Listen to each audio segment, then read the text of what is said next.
Muy buenas tardes, yo soy Mario Martínez Vitela y esto es el curso de Físico-Química de Interfaces y Fenómenos de Superficie para la Facultad de Química de la UNAM. En la sesión de hoy revisaremos los datos de tensión superficial en función de la temperatura. Vamos a calcular coeficientes y exponentes críticos y vamos a conocer un método de determinación de tensión superficial. También vamos a platicar de las características del proyecto para su evaluación. Bien, quiero comenzar comentando la actividad que tuvimos sobre ingredientes en productos de cuidado personal, de cuidado del hogar y alimentos y una vacuna. Entonces, voy a ir a esa actividad. Acá está. Y voy a tomar esta diapositiva en la que nos enlistan los ingredientes.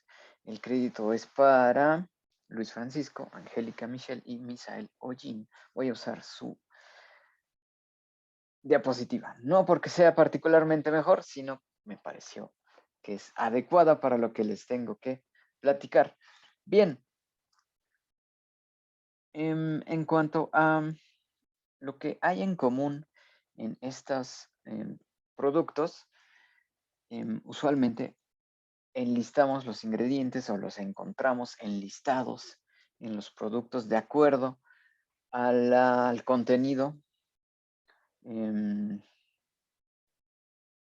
dentro de este producto. Es decir, el primer ingrediente es el que está en mayor proporción con respecto a los otros. ¿Ok? Entonces, en este caso, es muy común encontrar al agua como un primer ingrediente y después los ingredientes que llevan a cabo la función que queremos, es decir, la función de humectación, de detergencia, de desencrustante, ¿ok? O de transporte. Después vienen los ingredientes que sirven para acondicionar al producto, ya sea para crear compatibilidades entre el ingrediente principal y los ingredientes de función, crear esa compatibilidad, es decir, que cree una sola fase, que no tengamos creación de vida, de hongos, de gérmenes, es decir, que el producto terminado pueda tener una presentación en estante.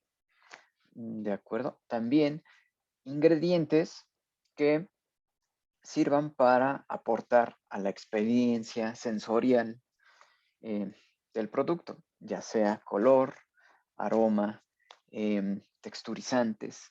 ¿Ok? En el caso de alimentos, esto se le puede incluir el término de palatabilidad. En caso de desodorantes o de productos cosméticos, es el sensorial de aroma y de textura. O en cuidado del hogar, tenemos también un acondicionamiento para aroma y apariencia, ¿no? Bien, ahora en estos distintos productos,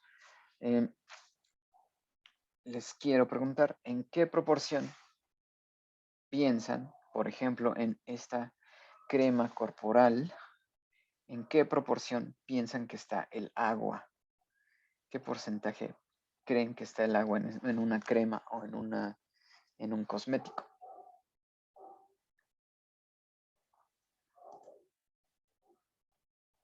Quizá puede ser en un 10%, profe, porque pues es como muy sólida la crema.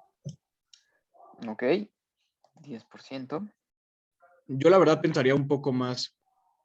Ok, O sea, yo pensaría que hasta más del 50% podría ser. gracias. Gabriel nos dice 60%.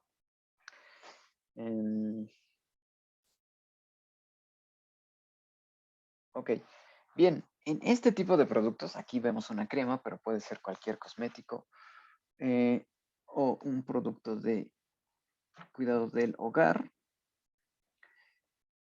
El agua puede estar hasta en un 90%.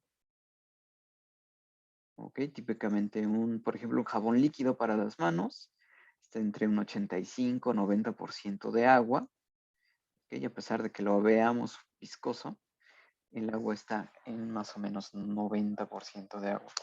En un detergente también está en 80-85% de agua. En un agua micelar o un desmaquillante también se encuentra más arriba del 80% de agua, es decir, estamos comprando agua acondicionada. En caso de productos como esta crema que tienen ingredientes un poco más oleosos, como la parafina líquida o el isodecano o el palmitato de isopropilo, que en su conjunto son quienes llevan a cabo la función nutritiva, que actúan sobre la superficie, en este caso la piel. Bien, en este caso, el contenido de agua podría estar en un 60-50%, dado el alto contenido de material oleoso, el cual nos interesa tener en la formulación para que lleve a cabo la función nutritiva, es decir, que se absorba en la piel. Entonces, vean que tal vez el contenido de agua es muy elevado, va a depender de cada formulación. Y también nuestra percepción de, por ejemplo, la concentración va a estar ligada a la textura que observemos en estos productos. Por ejemplo, si tenemos un jabón líquido o un detergente de baja viscosidad, usualmente lo asociamos a que está en baja concentración o que el ingrediente clave está en baja concentración, dado que tiene una baja viscosidad. Eso simplemente es una percepción.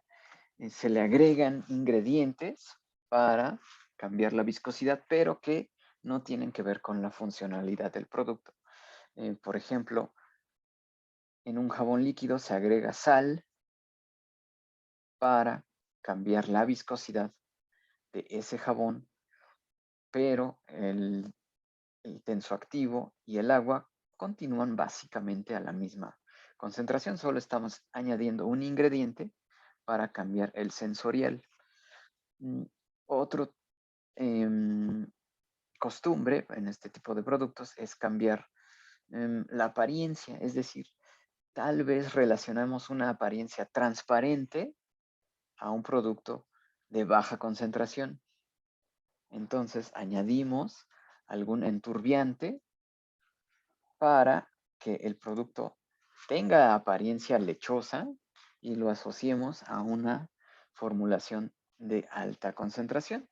Pero ese enturbiante simplemente está para abonar a la apariencia del producto, no tiene mayor función, y las cantidades de los principales componentes sigue en la misma, en el mismo orden. Bien, en la sección en la que investigaron vacunas, bien, pensé que se iban a ir más por las de COVID, pero vi que sí hubo más variación, ¿no? De búsqueda de vacunas, está muy bien. Usualmente en las formulaciones farmacéuticas buscamos proteger un ingrediente clave, quien va a llevar a cabo la función, y le creamos un ambiente apto para que atraviese membranas celulares, que sobreviva cambios de pH, etc. Entonces, en las vacunas, tanto en este caso, vean aquí, este polisorbato 80 es un tensoactivo es un, le llamamos Twin 80, después vamos a hablar de él. Pero este tensoactivo no iónico es un emulsificante, es decir, está procurando que fases acuosas y fases oleosas se encuentren en una sola fase. ¿Ok? Este Twin 80, que aquí vemos en la vacuna Sputnik, se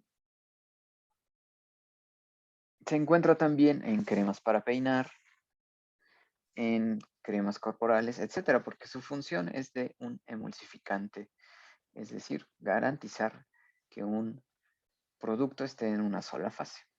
¿Okay? Es decir, tenemos un tipo de tensoactivos, los cuales nos sirven para dos funciones. La primera, disminuir la tensión superficial, como queremos en detergentes, en jabones, en antiespumantes. ¿Okay? Esa es la función del tensoactivo, bajar la tensión superficial. O también utilizarlo como emulsificante, donde podamos llevar a una sola fase un sistema que tiene compuestos oleosos y compuestos acuosos, como es en una vacuna, como es en una crema para la cara, etc. ¿De acuerdo? Bien.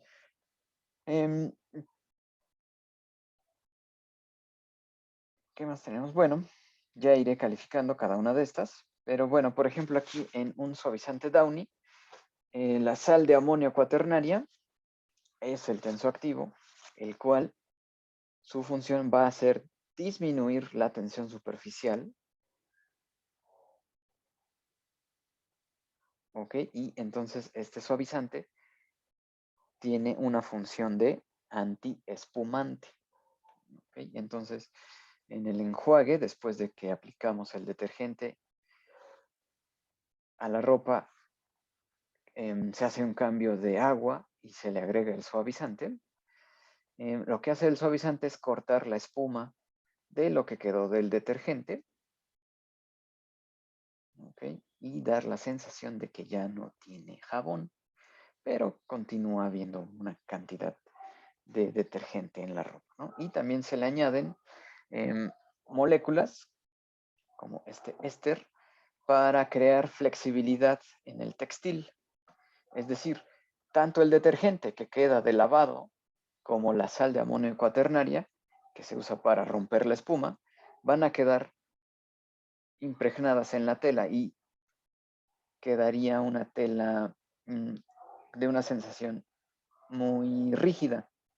Entonces, hay otros ingredientes que sirven para contrarrestar la rigidez de los residuos y que al final el sensorial sea de una tela suave. Pero es una mezcla de todo lo que tiene aún, ¿no? Los residuos del detergente, residuos del suavizante y este flexibilizador de telas, ¿no? Bien. Ahora, vean que entonces los tensoactivos se encuentran en distintas industrias. Aquí solo estamos hablando de la del cuidado personal, del hogar, alimentaria, farmacéutica, pero también se encuentra en petrolera, en ingeniería mecánica, en remediación de suelos, etcétera. Así que eso me lleva al proyecto que vamos a hacer este semestre. Les voy a compartir entonces.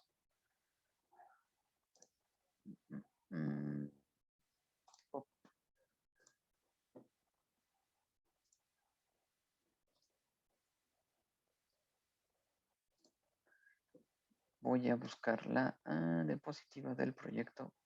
Aquí está.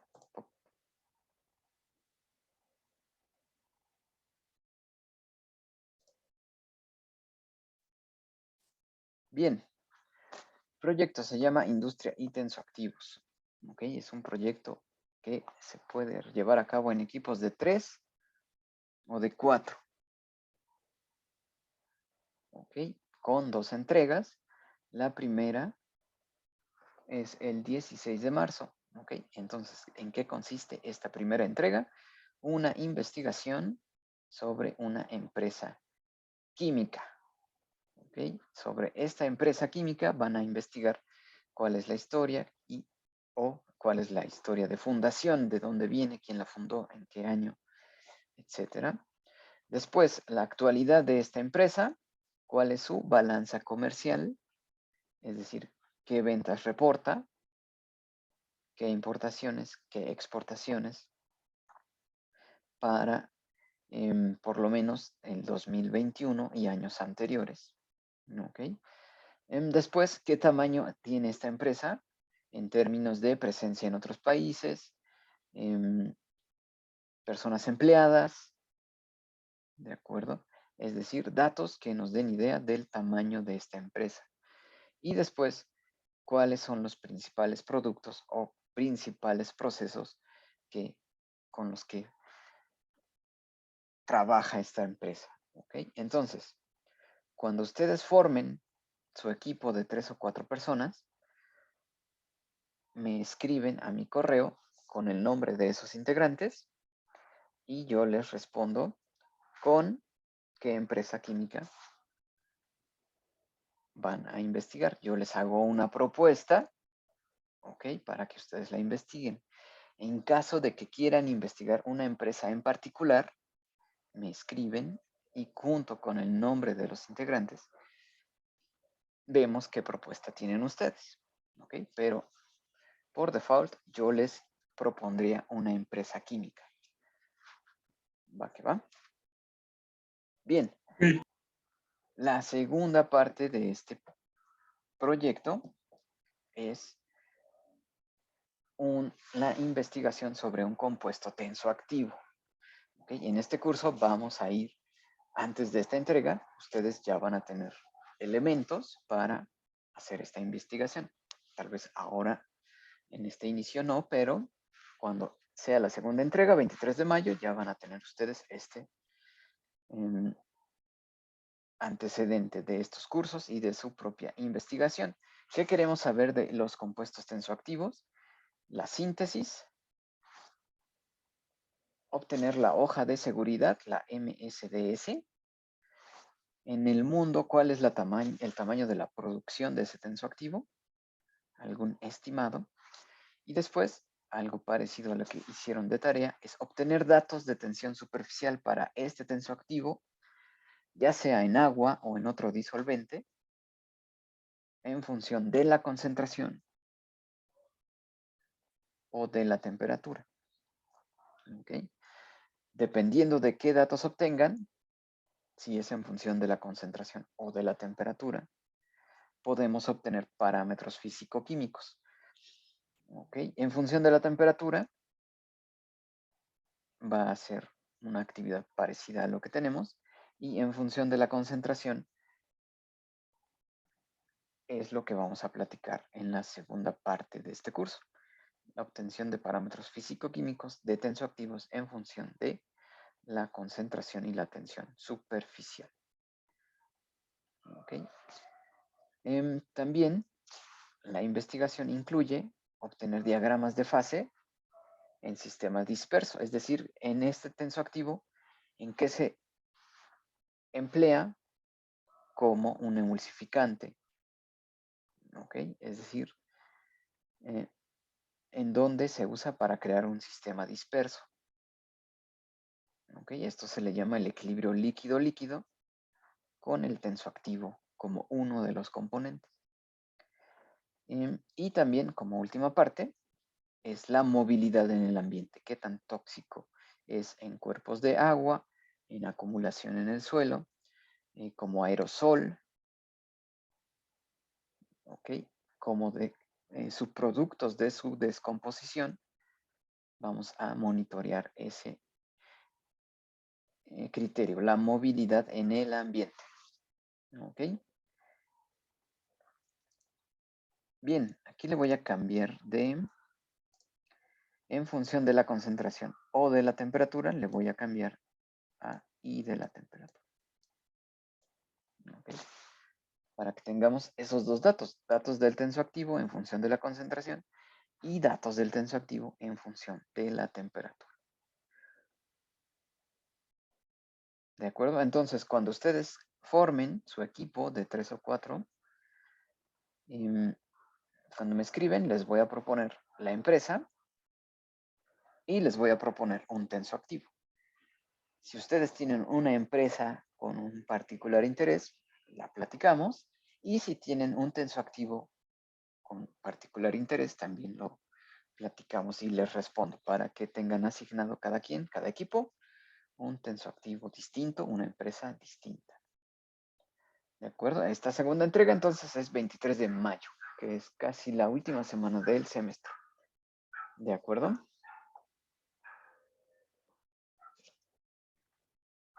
Ok. Bien, entonces, cualquier duda que tengan del proyecto, me pueden escribir y lo vamos resolviendo.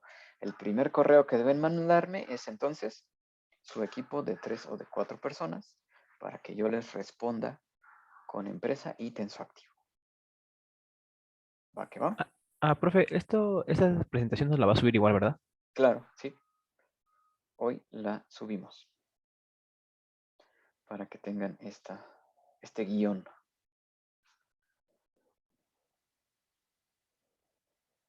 Va que va. Bien. Entonces, entre los parámetros físico-químicos, pues conforme avancemos en el curso, vamos a ir definiendo cuáles son los parámetros físico-químicos. ¿Okay? Por lo menos hoy vamos a obtener, en función de la temperatura, ya saben qué parámetros físico-químicos se refieren.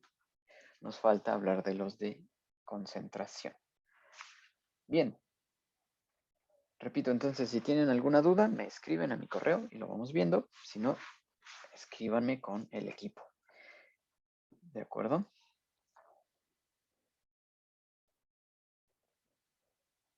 Ok.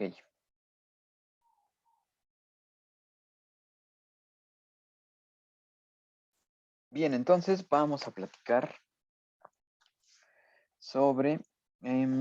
ustedes tenían la encomienda de ir a buscar datos de tensión superficial de algún compuesto en función de la temperatura. Ok. Vamos entonces a platicar de este asunto. Vamos a usar esos datos en un momento, pero primero les voy a platicar de el método de determinación de tensión superficial a través de este particular metodología. Vamos a ver. Profe, Dime. ¿cree que podamos igual revisar la otra tarea? ¿La de entropía? Ajá. Si nos da tiempo, sí. La vamos a revisar con calma el próximo miércoles. Pero podemos, si nos da tiempo, la vemos hoy. Ok, perfecto. Muchas gracias. Pero sí, o sea, sí la vamos a revisar porque la necesito para avanzar. Pero sí, no te preocupes. Ok. Ven. Vamos a hablar primero del método del anillo. Okay. Este es uno de los métodos de determinación de tensión superficial, pues más antiguos. Podemos decir que son de primera generación. Determinar la tensión superficial mediante un anillo de metal. Ok, entonces, aquí tengo un video en el que más o menos nos van a demostrar cómo es la metodología. O sea, si ustedes llegan a la industria, este método es de los más usados en refresqueras, en Colgate, en Procter, en la industria donde se necesite un dato de tensión superficial de algún producto que se fabrique ahí o que se use. Este es de los más empleados. Entonces vamos a verlo con un poco más de detalle. Bien, este video es una realización del laboratorio de superficies de la facultad y en especial del trabajo del doctor José Luis López Cervantes y del maestro Arturo García Figueroa. ¿Ok? Entonces, ellos nos prestan este contenido para que lo vayamos platicando. ¿Ok? Bien, este es el anillo, está en una cajita de madera hecha especialmente. El anillo está hecho en Estados Unidos y vean, aquí está el anillo. Es muy delgado. Vamos a irlo observando. ¿Ok? Está montado para que la forma de la cajita sea especial para su contenido. ¿Ok? Es un material muy delicado.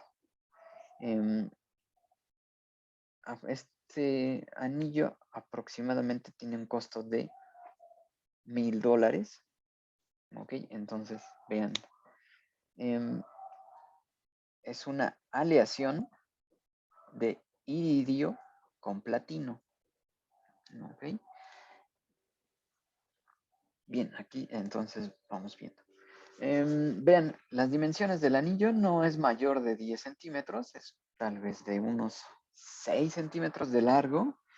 Y la circunferencia, es decir, el perímetro de este anillo es de más o menos 5.6 centímetros. ¿Ok? Bien, la clave de los métodos de determinación de tensión superficial es la limpieza del material, de la muestra y de todo el instrumental.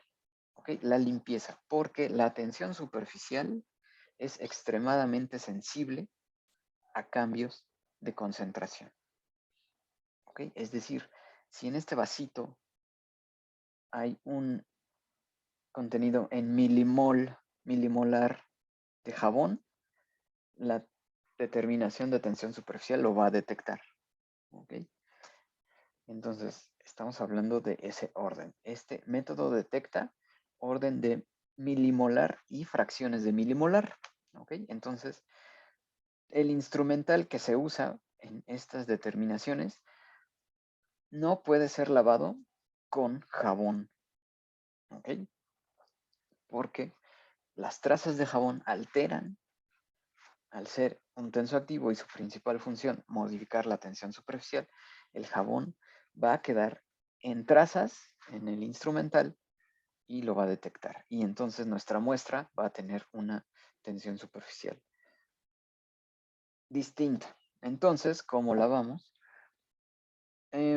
Con ciclos de agua destilada, acetona, etanol. ¿Ok? Ciclos de estos 3 disolventes para lavar el instrumental con el que montamos la muestra y con el que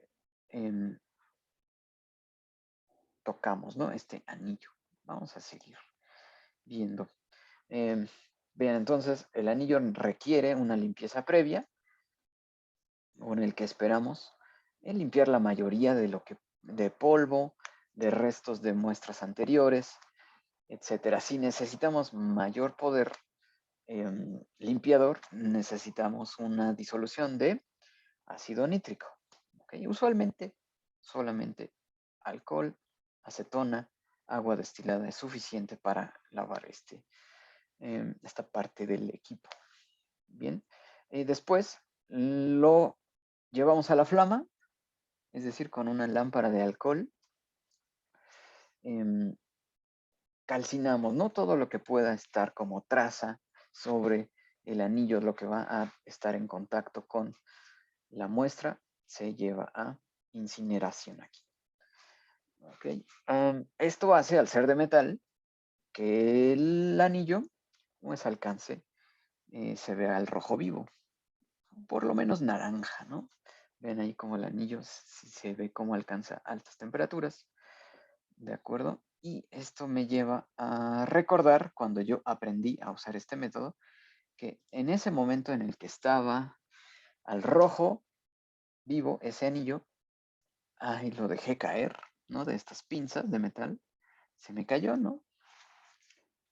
Y así caliente cayó junto a la mesa y se fue a pegar a una botella de plástico, ¿ok? O sea, derritió la botella de plástico y quedó el anillo adherido a la botella, ¿no? Porque estaba caliente. Y bueno, sufrimos mucho. El doctor José Luis, que en ese momento solo era José Luis, y yo, pues tuvimos que ingeniárnosla, ¿no? Para quitar esa botella. Ok. De ese anillo de $1000. Bien, y era mi primer día, ¿no? Bien. Una vez que garantizamos, reitero, garantizar la limpieza de este anillo, vamos a montar la muestra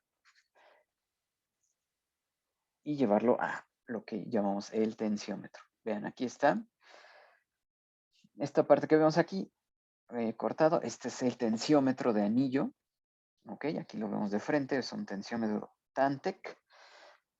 Se llama semiautomático porque activamos con este tornillo que vemos de este lado derecho del equipo.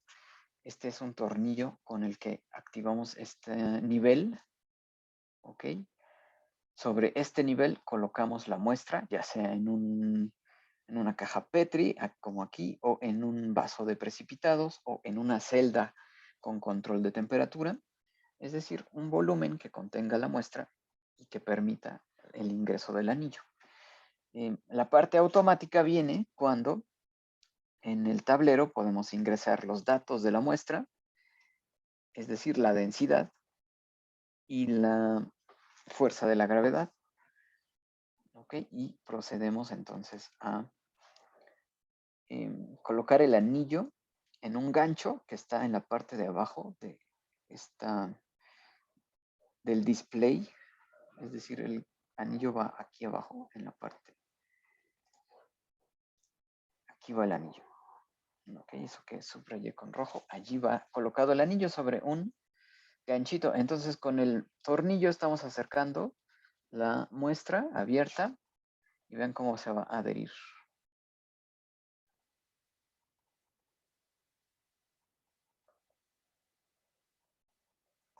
Ok, vean, ya ingresó el anillo a la muestra. Y entonces en el display vemos una lectura, es una lectura de masa, ¿ok? O de peso.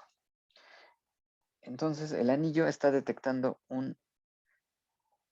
que está siendo jalado hacia el líquido, ¿ok? Entonces, una vez que ha ingresado el anillo a la muestra, lo que sigue es separarlo, ¿no? Este es un método que se llama de detachment, de separación. Vamos a hacer que el elemento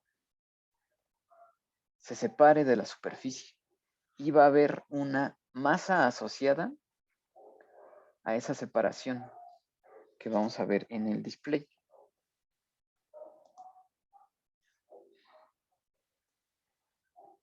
Ok, entonces taramos y empezamos a separar. Vean cómo va hacia abajo la muestra por la acción del tornillo y esa masa va aumentando. Ok, y es el jalón que siente ese anillo.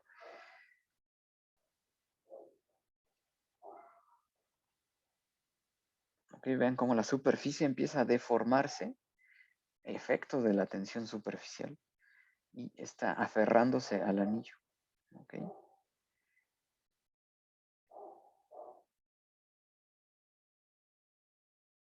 Hasta que finalmente se va a separar.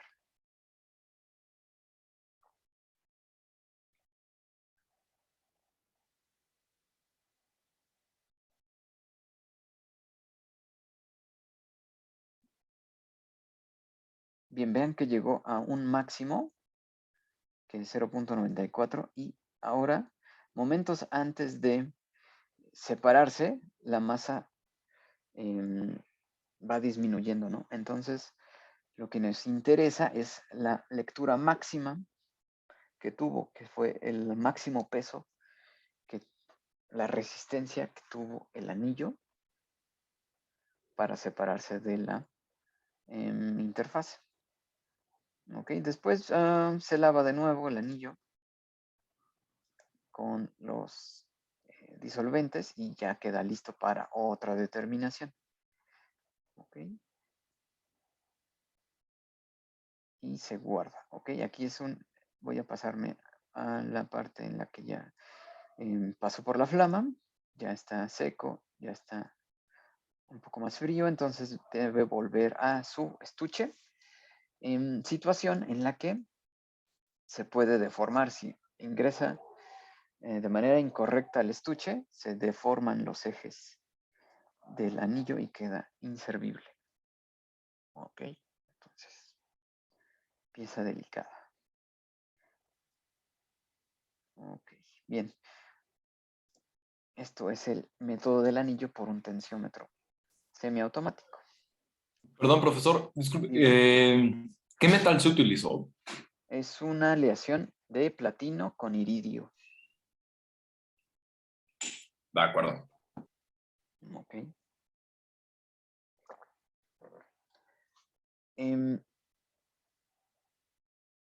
Bueno, vamos a ver ahora. Este es el método un poco más sofisticado, ¿ok? Porque esto es la continuación de un método mucho más simple que ustedes podrían encontrar también en la industria. Esto se encuentra mucho, este tensiómetro, pero proviene de un antepasado que también todavía se encuentra, que es este que vamos a ver rápidamente aquí, para que lo conozcan y digan, yo jamás he visto eso. Bueno, aquí ya lo vemos.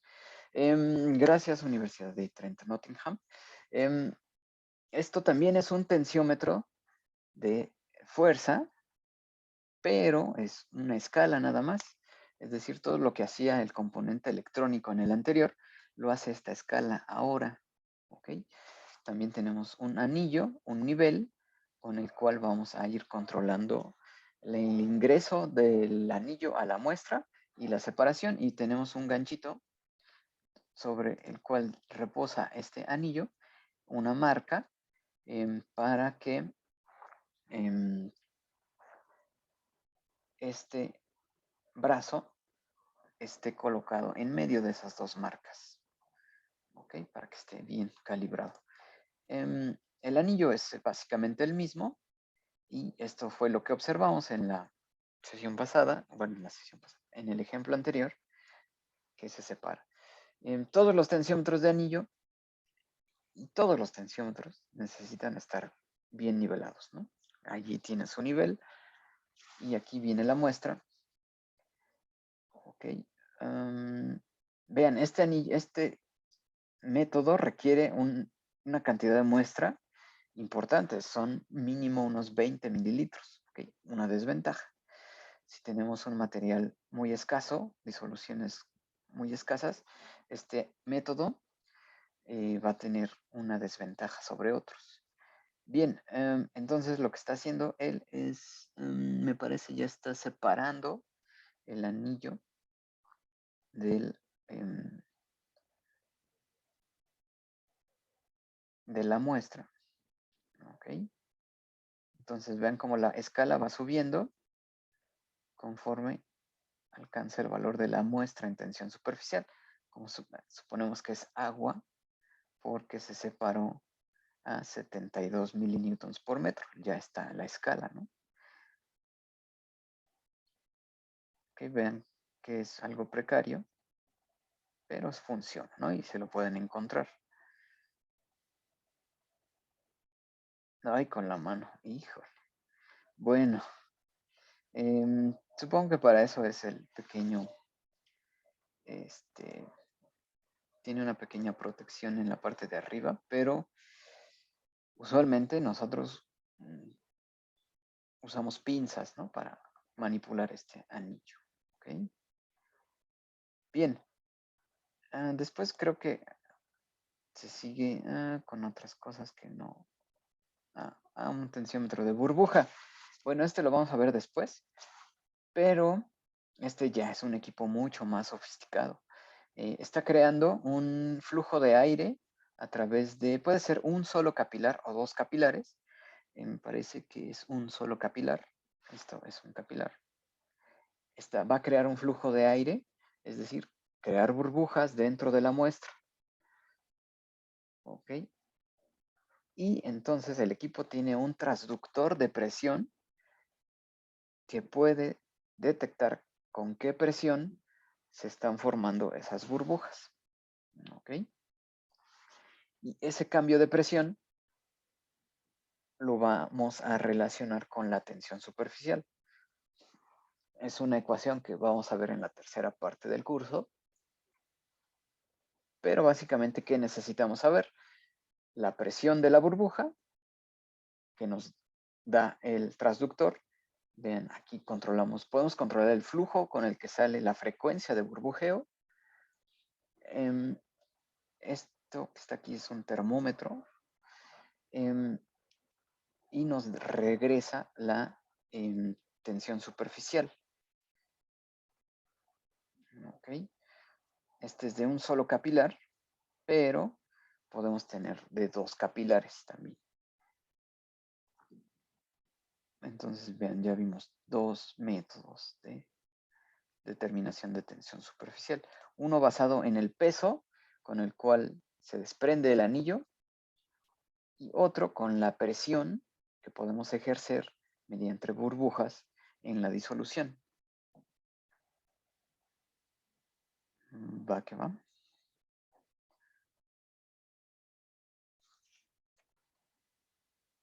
Bien. Ahora vamos a usar sus artículos. Les voy a compartir pantalla para que veamos lo que vamos a hacer a continuación. Bueno, gracias. Les voy a compartir este archivo. Es una hoja de Excel, bueno, de Google Docs. Ok, entonces vamos a hacer una actividad para ya tomarla como su participación. En vez de que sea una tarea, lo vamos a hacer aquí de una vez y ya tenemos esa aportación a nuestra calificación. Entonces, en esta hoja vamos a vertir datos de tensión contra temperatura.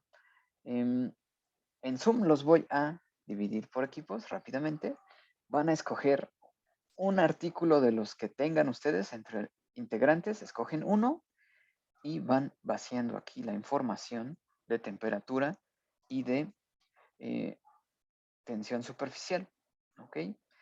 Con esa información vamos a crear 2 gráficas. La primera es sigma contra temperatura. La segunda es logaritmo natural de sigma contra esta variable que platicamos la sesión pasada, 1 menos t en t crítica. ¿Ok? Y para la molécula que escojan, entonces necesitamos el ajuste lineal de estas 2 gráficas. ¿Ok? Vamos a obtener una pendiente para la primera gráfica, una ordenada al origen. Para la segunda gráfica obtenemos el sigma 0 que platicamos y el exponente crítico. ¿Ok? Entonces, aquí pueden, esto es una sugerencia, pueden modificarlo como ustedes quieran.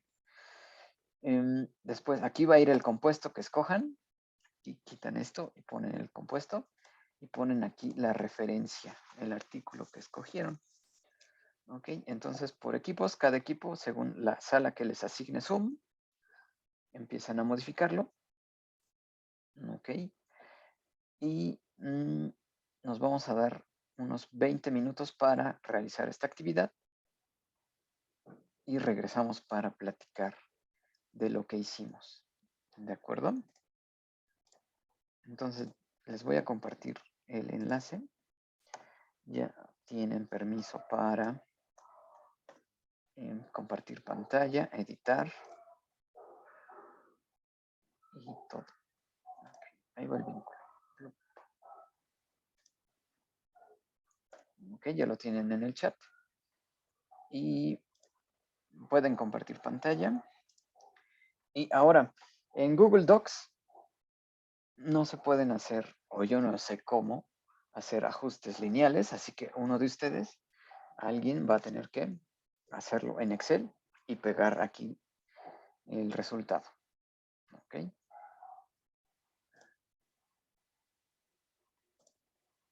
Bien, así que vamos a hacerlo rápidamente y nos vemos en unos momentos. ¿Va que va?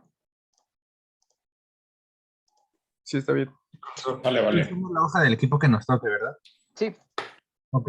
ok. Bien, vamos a hacer entre 4 o 5 participantes por grupo. Ok. Bueno, no, 14. Va, ahí van. Ahorita nos vemos.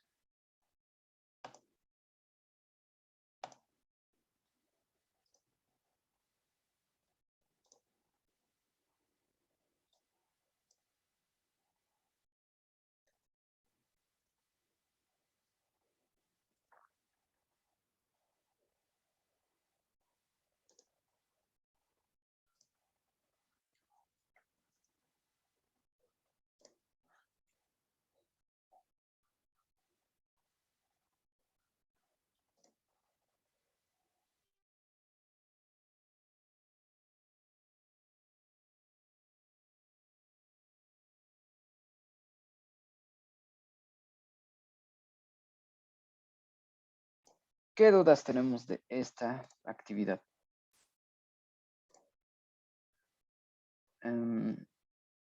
Bien, justamente necesitamos entonces encontrar la temperatura crítica del compuesto. Esta actividad va a quedar abierta, ¿no? Para que la completen en otro momento. Muy importante escribir qué compuesto estamos hablando, la referencia, los integrantes y una vez que calculen los coeficientes de estas dos gráficas, lo ponemos aquí en la tabla. ¿De qué gráficas estamos hablando? Bien, vamos a verlas. Bien, recuerden que estamos estudiando el comportamiento de la tensión superficial contra la temperatura, donde la tensión disminuye linealmente en función de la temperatura. Y aquí estamos con nuestros datos, podemos crear estas dos gráficas, sigma contra t, donde vamos a obtener una pendiente y una ordenada al origen. Con base en la tarea de la entropía, vamos a poder asignarle significado a esta pendiente y la próxima sesión vamos a ver que tal vez hay un significado para la ordenada al origen. Y la otra ecuación, que es bajo el enfoque de Van der Waals, donde encontramos un exponente crítico, es de este estilo, ascendente, donde obtenemos también una ordenada al origen, el logaritmo de sigma 0. En Excel o en la hoja en la que están trabajando, el logaritmo pues es el logaritmo natural o puede ser el logaritmo base 10, pero usualmente se trabaja en logaritmo natural. Ok, entonces lo único que les hace falta para completar es encontrar la temperatura crítica del compuesto que están trabajando. ¿Ok? No sé si tengan alguna duda de la actividad. Maestro, los valores de la temperatura crítica se obtienen, digamos, o sea, teóricamente, no, o sea, no se obtienen a través de ninguna correlación. Depende del compuesto. Por ejemplo, lo podemos obtener de manuales, de bases de datos. Por ejemplo, alguien vi que puso en su hoja de cálculo que fue a la página del Instituto Nacional de Estándares y Tecnología de Estados Unidos. Se los pongo en el chat. El NIST tiene una página donde recopila datos termodinámicos de infinidad de compuestos. Entonces pueden ir al NIST a buscarlo. ¿Ok? Si no encuentran en esa página, pueden buscar en algún handbook, algún manual con datos. ¿Ok? O si aún así no encuentran el valor de la temperatura crítica, tendrían entonces que usar una correlación, efectivamente, para esa familia de compuestos. ¿Ok? Si tienen ese problema, me pueden comentar por un correo si no encuentran la temperatura crítica y lo vamos viendo.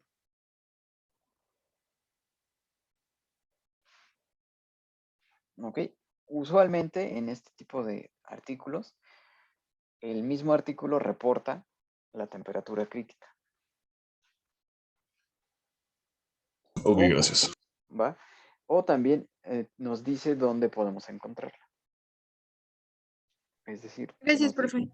de nada en las referencias exista una bibliografía que se vaya para las temperaturas críticas.